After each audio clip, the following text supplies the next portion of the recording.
जहां एक तरफ पाकिस्तान में नए प्रधानमंत्री आए हैं शहबाज शरीफ, यही हैं वो जिन्होंने ये कहा था बेगर्स कांट बी चूजर्स, यानी भिखारियों के पास विकल्प नहीं होते हैं। पहली बार इन्होंने माना कि पाकिस्तान एक भिखारी देश है, पर इन्होंने आते ही पीएम मोदी से बात करने की जिद क्यों पकड़ ली है, जानेंगे क्या है मामला। तो वहीं दूसरी तरफ चीन को लगा अब तक का सबसे बड़ा झटका और चीन के 162 बिलियन पर भारत का कब्जा हो रहा है। जानेंगे भारत ने इतनी बड़ी जीत कैसे हासिल कर ली है। इसके अलावा बहुत कुछ आइए जानते हैं इन खबरों को विस्तार से। मैंने तो पहले ही कहा था कि दंगा नहाएगा क्या और निचोड़ेगा क्या, शहबाज शरीफ पीएम बन गए हैं। और आपको बता दें अच्छी बात यह है कि इन्होंने अपनी बात को फिर संसद में पीएम बनने के बाद भी दोहराया कि बेगर्स कांट बी चूजर्स, हम दूसरे पर निर्भर हैं, इसलिए हम भिखारी हैं और हम चुनने के अधिकारी नहीं हैं। पर ऐसा है कि जनता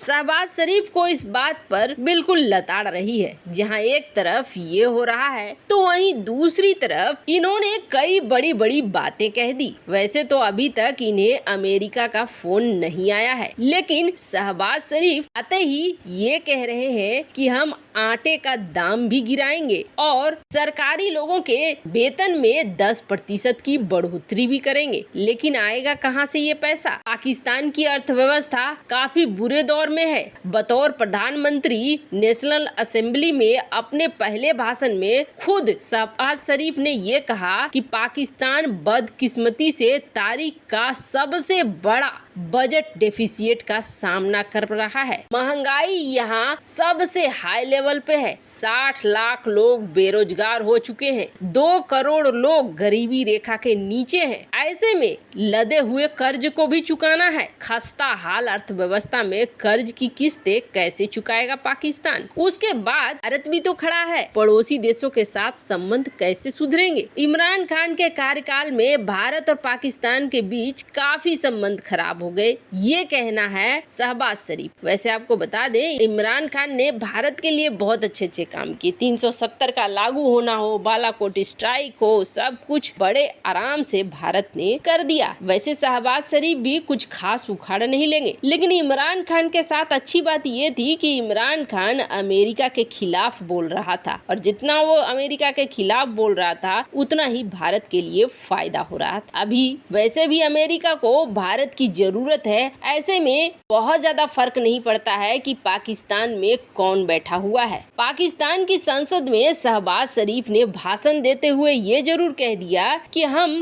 अफगानिस्तान में शांति चाहते हैं। सऊदी अरब, अमेरिका, ब्रिटेन, तुर्की, यूरोपीय यूनियन से अच्छे संबंध चाहते हैं। हम किसी के साथ भी संबंध खराब नहीं करना चाहते हैं। और उन्होंने ये बात स्वीकार किया कि पाकिस्तान का संबंध इस वक्त तुर्की और चीन को छोड़ दीजिए तो दुनिया के हर देश के साथ खराब है। ये बात तो बिल्कुल सही है, लेकिन कश्मीर का रोना रोने से बाज नहीं आए। उन्होंने ये कहा कि वो चाहते हैं कि भारत और पाकिस्तान के बीच शांति हो जाए, सब कुछ अच्छे से चल जाए, पर पीएम मोदी को इस पर बातचीत करनी होगी। और आपको बता दें ये पहली बार है जब शहबाज शरीफ ने 370 वगैरह का नाम नहीं लिया। शहबाज शरीफ ने ये कहा कि हम लोग पीएम मोदी से बातचीत करेंगे और बातचीत करके एक ऐसा प्रस्ताव लाने की कोशिश करेंगे जिससे कि हम दोनों देशों के बीच शांति हो जाए। खैर पीएम मोदी ने भी इसका जवाब दे दिया। जब उन्हें बधाई दे रहे थे तो उन्होंने ये कह दिया कि उम्मीद करते हैं शांतिपूर्ण संबंध होंगे, आतंकवाद का खात्मा होगा, यानी आतंकवाद वाले शब्द को जोड़ ही दिया। खैर जहाँ पाकिस्तान में ये सब कुछ चल रहा है तो वहीं भारत को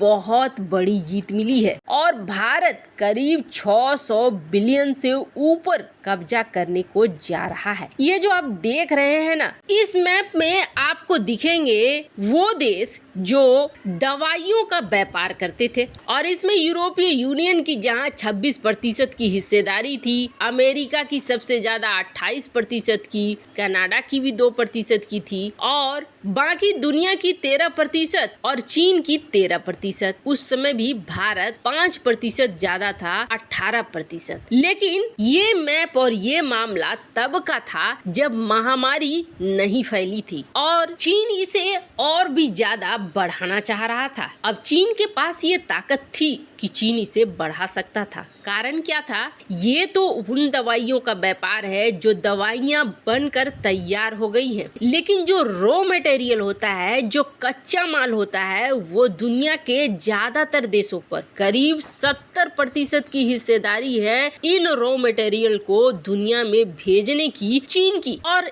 इसका सबसे गलत प्रयोग किया चीन ने जब महामारी फैली थी और भारत दवाइयों के लिए रॉ मटेरियल मांग रहा था। उस वक्त चीन ने बहुत ज्यादा प्रॉब्लम खड़ी की थी, रोक दिया था, शिपमेंट नहीं आने दिया था और जो रॉ मटेरियल दे भी रहा था उस पर बहुत ज्यादा दाम बढ़ा रहा था। भारत के लिए वो समस्या बहुत खराब दिनों में से एक है कि जब आपको दवाइयों की बेहद जरूरत है और आपको अपने देश में बनाना है और जो रॉ मटेरियल है वो रॉ मटेरियल चीन से आना है, वो आ नहीं रहा है। आप स्थिति समझिए। चीन भी उस वक्त ये सोचता था कि इस मौके का फायदा उठाएं और भारत में एक उथल पुथल सा ला दें। आप सोचिए, अगर आम जनता को दवाइयां नहीं मिलने लगेंगी तो वो क्या करेंगे? वो तो फिर प्रदर्शन करेंगे, सड़कों पर उतरेंगे, मतलब एक अराजकता का माहौल हो जाएगा। भारत ने अपने उन सारे सिचुएशन से बहुत सारी चीजें सीखी और कहते हैं ना, पूरे दिन भी बहुत सारे अच्छी सीखों को देकर जाते हैं और जो इन सीखों को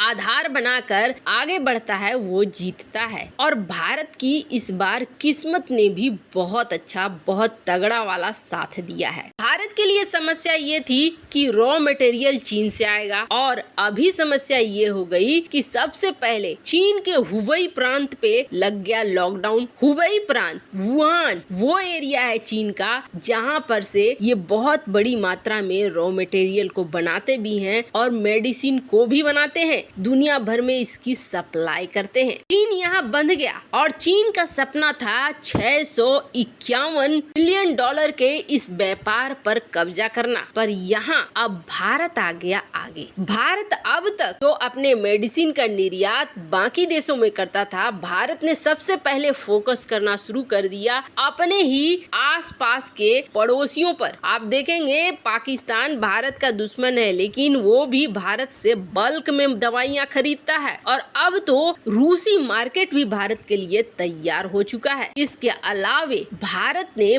बड़ी घोषणा करते हुए हैदराबाद में फार्मेसी ऑफ द वर्ल्ड बनाने की अपने देश की शुरुआत कर दी है, क्योंकि यहाँ पर अब बनाए जा रहे हैं बड़े बड़े रॉ मटेरियल के लिए संस्थान, यानी उन प्लांट्स को उगाया जाएगा, उन केमिकल को बनाया जाएगा जिससे दवाइयों का निर्यात होता है। हैदराबाद को तैयार किया जा रहा है चीन के खिलाफ। वैसे ये शुरुआत भर है, इसके बाद एक के बाद एक कई राज्य देखने को मिलेंगे और भारत जिसकी दवाइयां अब रूस तक पहुंच रही हैं, जल्द ही दुनिया की बड़ी ताकतों में शामिल हो जाएगा। वैसे आपको क्या लगता है? भारत ने ये बिल्कुल सही पहल की है? कमेंट कर अपनी राय जरूर बताएं। जल्द मिलते हैं अगले वीडियो में नई खबर के साथ।